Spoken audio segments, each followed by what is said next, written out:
Merci de regarder Évasion Guinée pour vous informer. Bonsoir et bienvenue à tous. Mesdames et messieurs, voici les titres de cette édition. Perruque, tissage, fossiles ou encore des ongles factices, bref, autant d'astuces que les femmes utilisent pour paraître belles. Un désir de beauté qui se renforce dans la perspective de la fête de Ramadan. Cependant, on est loin des affluences records des années précédentes dans les salons de coiffure. Reportage à suivre dans cette édition. L'auteur présumé d'un vol qui s'est produit au ministère des Postes et Télécommunications vient d'être mis aux arrêts. Il a reconnu les faits qui lui sont reprochés. Cette arrestation, vous allez le voir, met au grand jour l'existence d'un réseau de voleurs. Et puis, un immense incendie s'est déclenché dans l'aéroport international de Nairobi au Kenya. Aucune perte en vie humaine n'est pour l'heure à déplorer. Les vols à destination de la capitale kenyane sont temporairement suspendus. Voilà, mesdames et messieurs, pour les titres. Encore une fois, bonsoir et bienvenue à tous. Comme annoncé au sommaire de cette édition, cheveux relookés avec des perruques ou à l'aide d'un tissage, les femmes ne manquent pas d'imagination pour se faire belles en cette veille de fête. Alors, elles sont nombreuses à se rendre à Madina à cet effet. D'autres choisissent de mettre des fossiles ou des ongles factices, mais toutes ont en commun le désir ardent de paraître présentable le jour de la fête. La beauté pour la fête à tout prix, c'est un reportage signé Aguira Toba. Dans quelques heures, les voiles et les foulards vont céder la place aux tresses, tissages, perruques et autres coiffures diverses. À la veille de cette fête de Ramadan, les femmes cherchent à se refaire une beauté, une occasion pour les coiffeuses de renflouer leurs poches, même si l'affluence habituelle de la clientèle n'est pas de mise, ce que les coiffeuses de Madina déplorent. Des fois, on gagne beaucoup de clients, mais pour le moment, il n'y a pas de clients d'abord. D'autres font les tissages, d'autres tressent. Mais la plupart, c'est le tissage qu'on fait ici. Ça fait 2 ou 3 jours qu'on travaille. Mais ça ne va pas à l'heure là d'abord. L'argent a disparu. Nous souffrons beaucoup. Il n'y a pas de clients. Depuis avant-hier, je n'ai eu qu'une seule perruque à faire. D'habitude, pendant les fêtes, on travaille de l'aube au coucher du soleil. Ça fait 3 jours que je viens sans rien faire. Si la coiffure ne semble pas être très prisée pour le moment, l'on constate plus d'attroupement chez les adeptes de faux cils et de faux ongles. J'ai quitté Sanouya pour venir me faire poser des faux cils ici à Madina, car ils le font très bien. Parfois, il y a assez de clients et des fois, il y en a moins. Normalement, c'est au moment des fêtes qu'on doit gagner assez de monde. Mais actuellement, la pluie est fatiguée. En plus de la conjoncture actuelle qui les empêche d'avoir la clientèle escomptée, quelques esthéticiens et coiffeuses déplorent leurs conditions de travail en cette période hivernale. En effet, assis sur des bancs ou perchés sur des tabourets, les pieds pataugeant dans les eaux de ruissellement, ils souhaitent un meilleur endroit pour exercer leurs activités.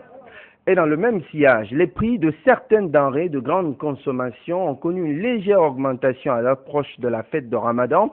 À titre d'exemple, le prix du kilo de viande serait passé de 30 000 à 32 000 voire 33 000 francs guinéens, des prix qui varient selon les marchés ou en fonction de la tête des clients, une situation que déplorent certains fidèles musulmans. Le ministère de l'élevage a pour sa part mis en garde contre toute spéculation de prix sur les marchés. Mfane Guilavogui, reportage. La viande et le poulet sont abondants sur les marchés à l'occasion de la fête de Ramadan. 2 denrées prisées dont les prix ont connu une légère augmentation. Malgré cet état de fait, les boucheries ne désemplissent pas. On a fixé le prix à 30 000, mais c'est avec la peau. Sans la peau, c'est à 32 000 comme toujours. Le poulet est raisonnable, effectivement. Parce que des fois, tu rencontres à 23 000, à 25 000, à 28 000 les plus gros. Dites-nous pourquoi vous avez préféré la viande. C'est que j'adore. Comme cette dame, certains fidèles musulmans ne savent plus à quel sens se vouer. Ils condamnent la montée en flèche des prix de certains denrées de grande consommation. Je suis venu payer la viande. La viande avec le condiment. Combien vous avez payé? Nous sommes payés la viande à 32 000 francs. Or qu'on a habité à payer à 30 000 francs. On a payé au moins 2,5 kg, mais insuffisant pour la famille.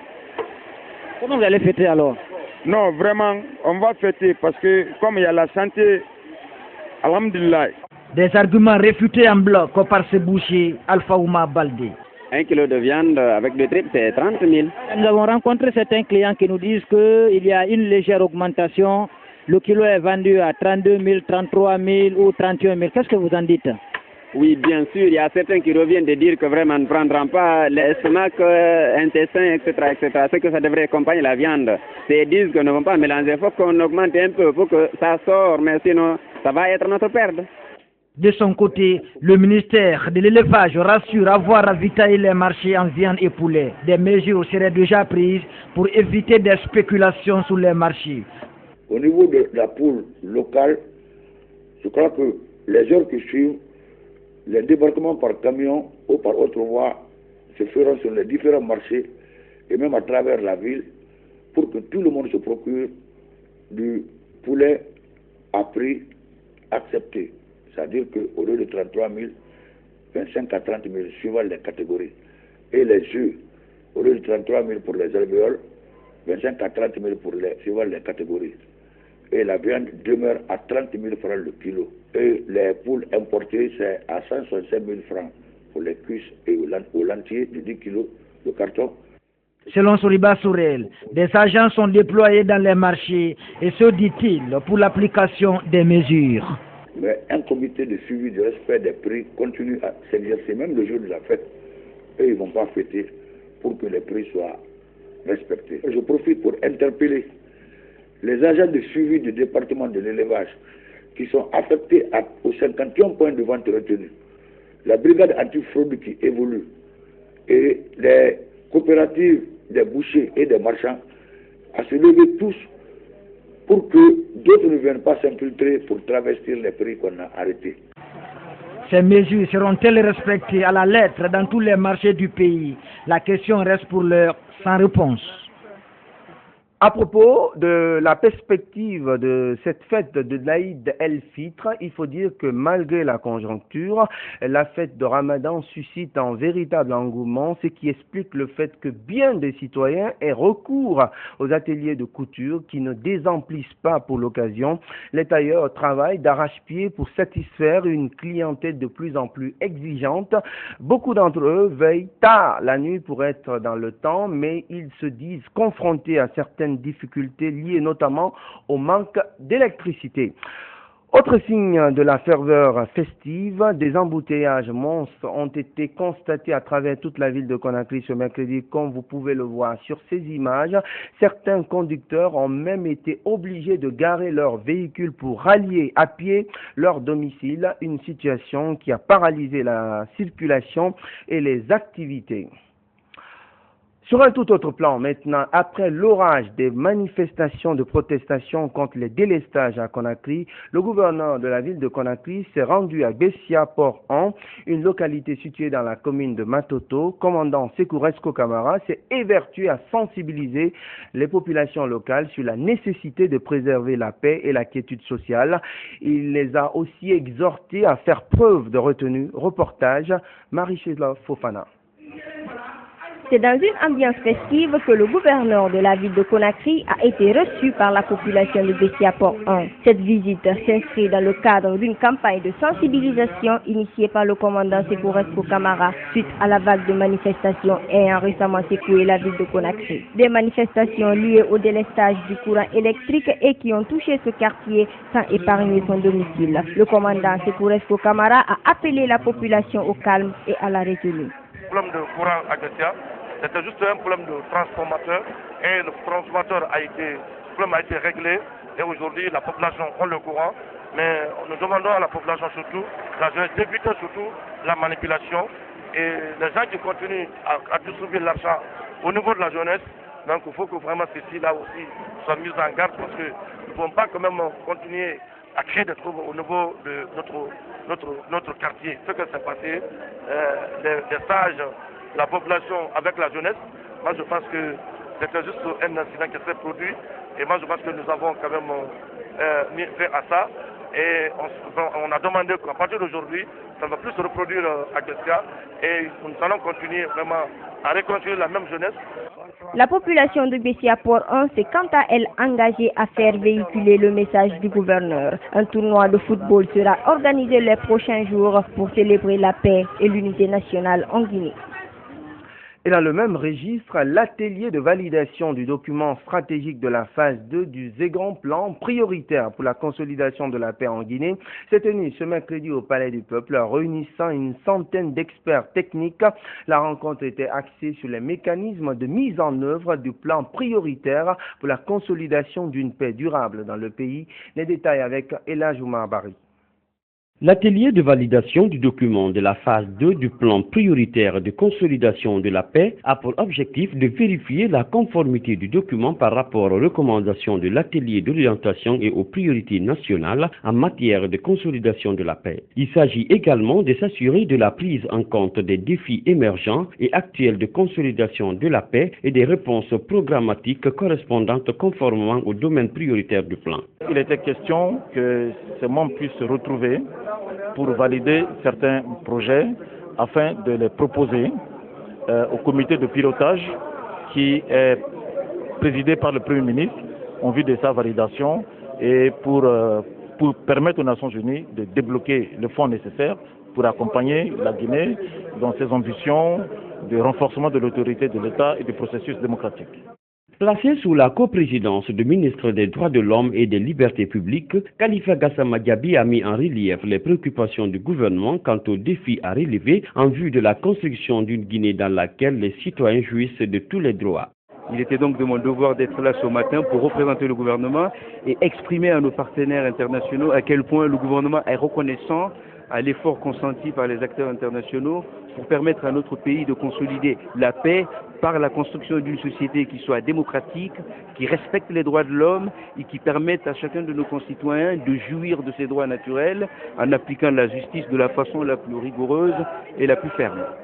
C'est depuis 2008 que la Guinée a bénéficié des financements du Fonds de consolidation de la paix qui ont permis la mise en œuvre du premier plan prioritaire pour la consolidation de la paix de la phase 1.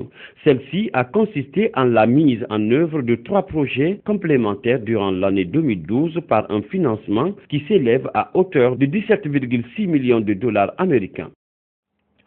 Dans l'actualité également, une rencontre de concertation s'est tenue ce mercredi à Conakry entre le ministre de l'Agriculture et les membres de la Fédération nationale Café-Cacao. Le ministre Marc Yombouno s'est dit disposé à soutenir la filière. Une entreprise indienne a par ailleurs mis à la disposition de la Guinée 70 millions de dollars pour le développement de l'agriculture à travers l'irrigation. Ben Oumar Silla. La culture du café et cacao est depuis des années improductive due à la dégénération des plantations aménagées à la période coloniale. Face à cette situation, la production a chuté et le secteur est laissé pour compte. Pour remettre sur pied la culture du café et cacao, les acteurs évoluant dans le secteur ont rencontré le ministre de l'Agriculture. On parle chaque fois de la culture du riz. Bon, c'est très beau, il faut cultiver le riz. Mais à côté du riz aussi, il faut planter. Parce que si cette année, vous cultivez 1 hectare, 2 hectares de riz, l'an prochain vous ne cultivez pas, il y en aura la famine. Alors qu'en plantant cette année 2 hectares de café, 2 hectares de cacao, dans 3 ans vous commencez la récolte. Les membres de cette fédération ont présenté au ministre un projet de 12 500 000 boutures de café et 250 000 plants plantables aménagés pour la campagne prochaine. Le ministre Marc Yombouno s'est engagé à relancer la filière café-cacao en Guinée. Le département s'engage et personnellement le ministre, aussi à l'appui, s'engage à soutenir les efforts sur le terrain, à faire en sorte que la culture de café et de cacao revienne. Pour une agriculture pérenne, il faut maintenir l'eau. C'est pourquoi Angélique International, une société indienne évoluant dans 25 pays africains, va investir dans l'irrigation pour améliorer l'agriculture guinéenne. Pour la sécurité alimentaire, il y a 3 étapes à franchir.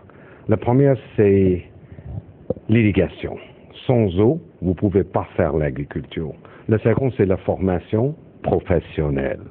Et la troisième, c'est l'utilisation de la technologie moderne. Et je crois qu'avec la société angélique, on peut franchir les 3 étapes. Et dans le proche avenir, vous allez voir, la production alimentaire s'augmente dans votre pays. Ce projet ficelé entre l'Inde et la Guinée en avril dernier va injecter 70 millions de dollars US pour l'aménagement de 60 000 hectares. Le groupe Angélique International qui compte appuyer la Guinée dans 2 domaines prioritaires, l'énergie et l'agriculture. Et prioritairement pour l'agriculture, nous avons identifié ensemble un grand projet de développement de l'irrigation pour 60 000 hectares, avec un coût évalué pour le moment à 70 millions de dollars US. Tout peut attendre sauf l'agriculture, a dit un penseur. Au chapitre des faits divers, la directrice générale de la société navale guinéenne, au cœur d'une polémique, elle est accusée par certaines personnes de détournement d'un bateau d'une valeur de 4 000 $ et de 5 véhicules. La direction de cette société rejette en bloc ces accusations qu'elle qualifie de fantaisistes. Explication, Fanta Conté. Plus d'un an après sa nomination à la tête de la société navale guinéenne, la directrice générale de la dite société fait l'objet de polémiques dans les médias. Et pour cause, elle est accusée par certaines personnes de détournement d'un bateau d'une valeur de 400 000 $ américains octroyé par l'État et qui devait assurer la navette entre Conakry et Kassa. Et ce, afin de pallier au naufrage qui frappe souvent les embarcations de fortune. En plus de ce bateau, Mme Fatoumata Sissé est aussi accusée d'avoir revendu 5 véhicules de la société. Des accusations démenties par la direction qui les qualifie de non fondées et erronées. Il a été dit que nous avons détourné des camions, ce qui est faux, puisque les camions sont là. On peut vérifier, ils sont là et les cartes grises sont là. Avec ces camions immatriculés en EP, nous n'aurions pas pu les exploiter parce que dès qu'il y a émeute, c'est les VA et les FE qui sont cassés.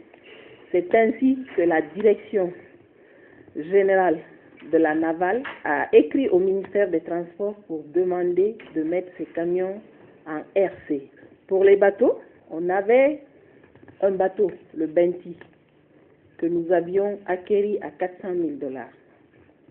On l'a exploité pendant 5 ans et vu qu'entre les pays africains, il n'y a pas d'échanges commerciaux, on a été obligé de vendre ce navire. À la question de savoir pourquoi ces accusations, le directeur consignation, transit et manutention de la société répond.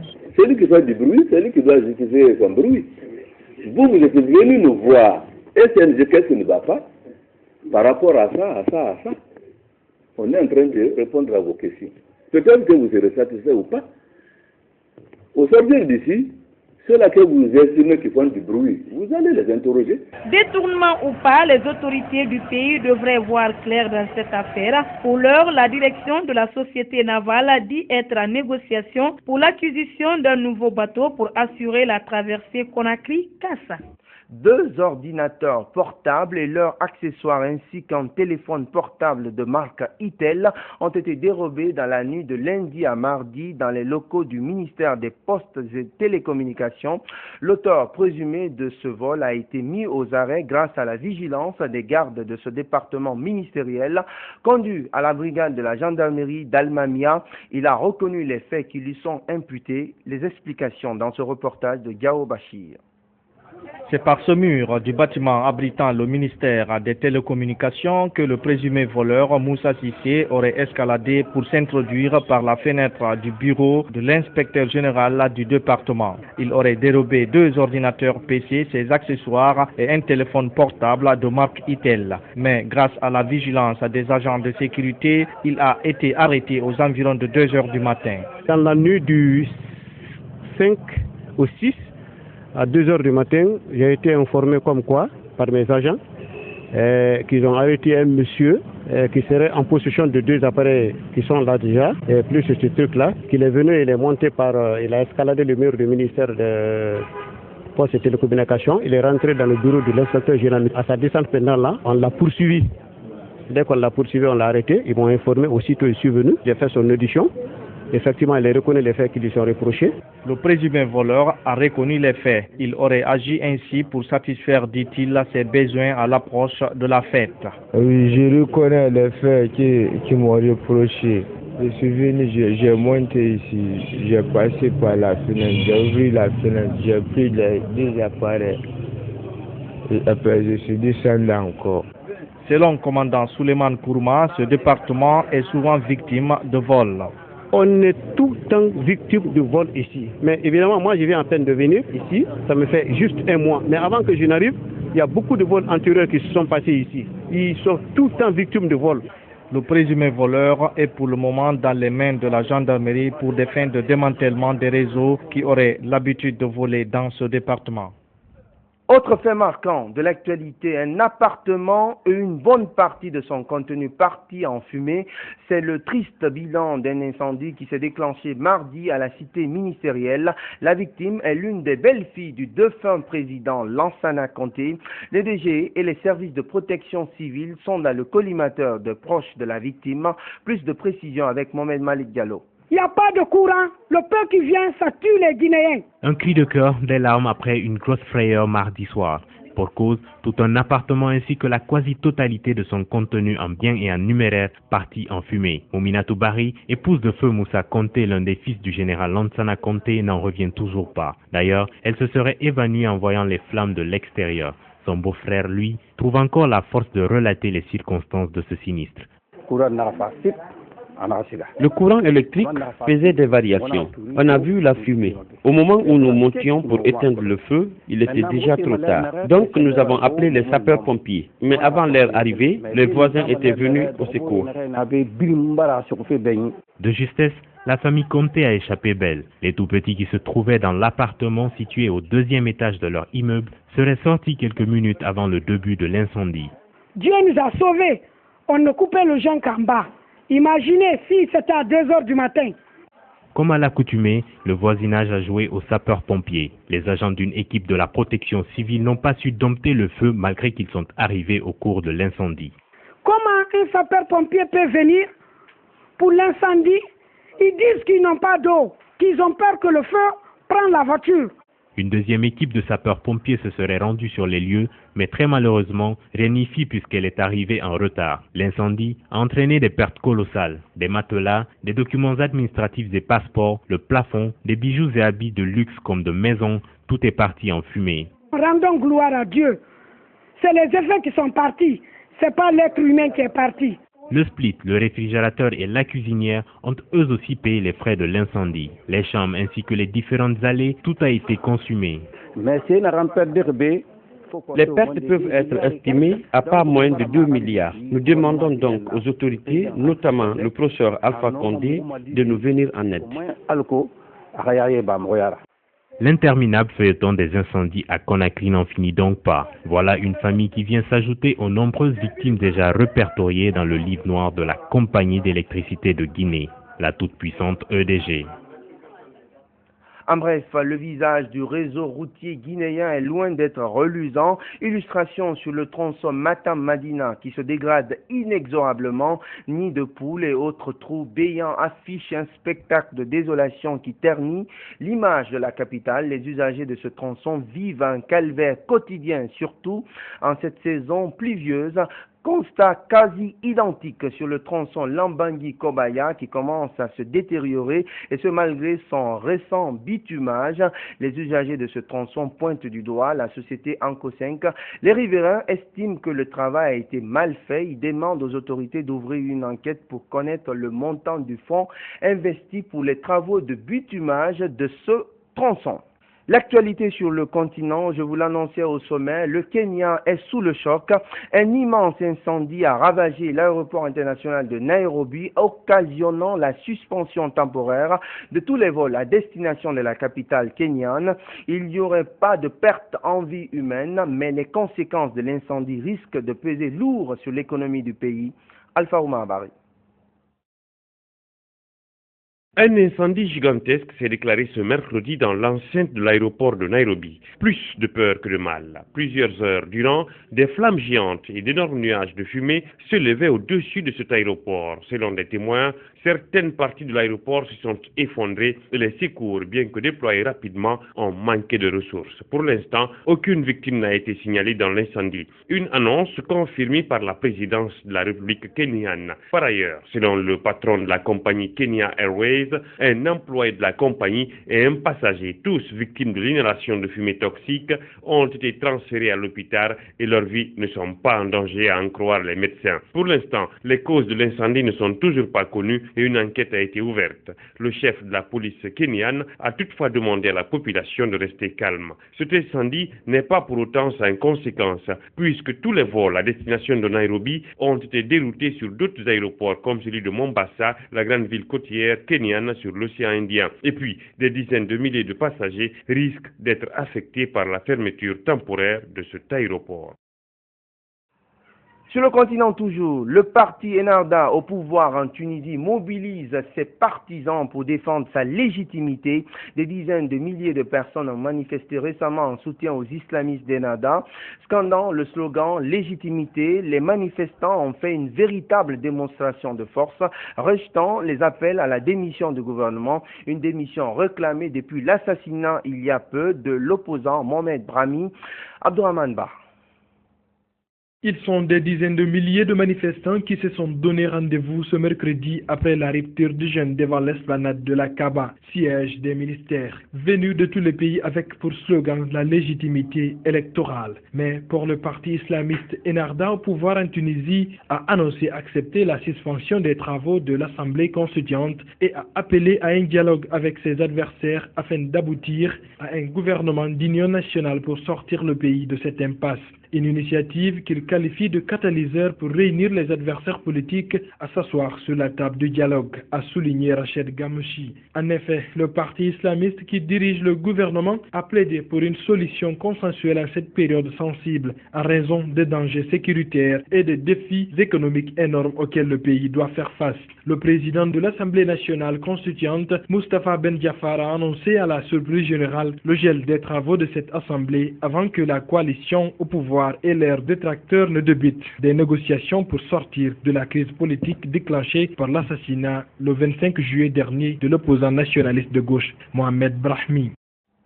Restons toujours dans le sillage du monde arabe. En Égypte, les médiations internationales ont échoué. Déclaration du gouvernement intérimaire égyptien qui met brusquement un terme aux efforts internationaux. Depuis un mois et demi, les partisans du président renversé se rassemblent tous les jours.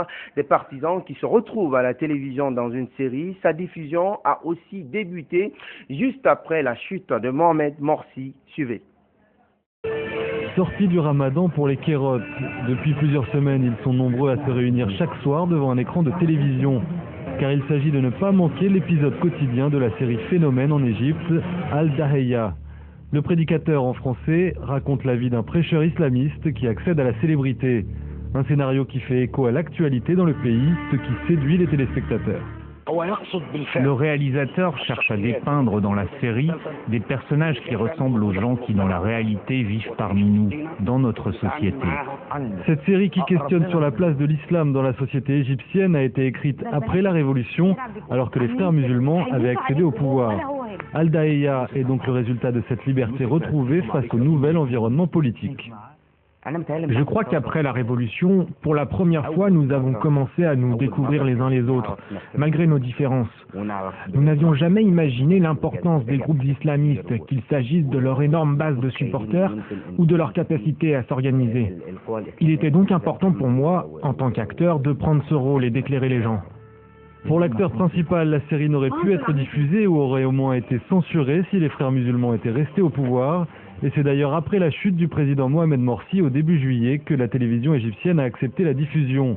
Avant cela, l'auteur du feuilleton a dû essuyer de nombreux refus dus à la crainte des chaînes face aux islamistes, qu'ils soient frères musulmans ou salafistes. J'ai senti que nous entrions dans une période où l'identité de l'Égypte était en train de changer. Les islamistes ont commencé à gagner du terrain un peu partout et ont commencé à déclarer les autres apostats, à manquer de respect aux autres cultures, ou aux idées qui n'étaient pas les leurs. Comme un pied de nez à ce fondamentalisme, le prédicateur de la série finit par dévier de son rigorisme après être tombé amoureux. La série doit bientôt toucher à sa fin, alors que la crise politique en Égypte, elle, se poursuit jour après jour. L'actualité ailleurs dans le monde, au Japon, 2 ans après Fukushima, TEPCO, la compagnie qui gère la centrale thermique, reconnaît que de l'eau contaminée continue de se déverser dans l'océan. La compagnie affirme avoir manqué de moyens. Le gouvernement japonais annonce donc qu'il doit s'impliquer davantage. Reportage. Fukushima, plus de 2 ans après le séisme, est toujours un défi pour les autorités japonaises. L'urgence, c'est la gestion des eaux radioactives qui se déversent dans l'océan. Dans les semaines qui suivent la catastrophe, la compagnie TEPCO déverse par hélicoptère des millions de litres d'eau sur les réacteurs de la centrale, devenus instables. Aujourd'hui encore, 5 mètres cubes sont injectés chaque heure dans les réacteurs pour les refroidir. Jusqu'à présent, la compagnie électrique déclarait que le confinement des eaux contaminées était sous contrôle grâce à l'injection dans le sol d'un produit chimique censé empêcher l'écoulement, une solution insuffisante.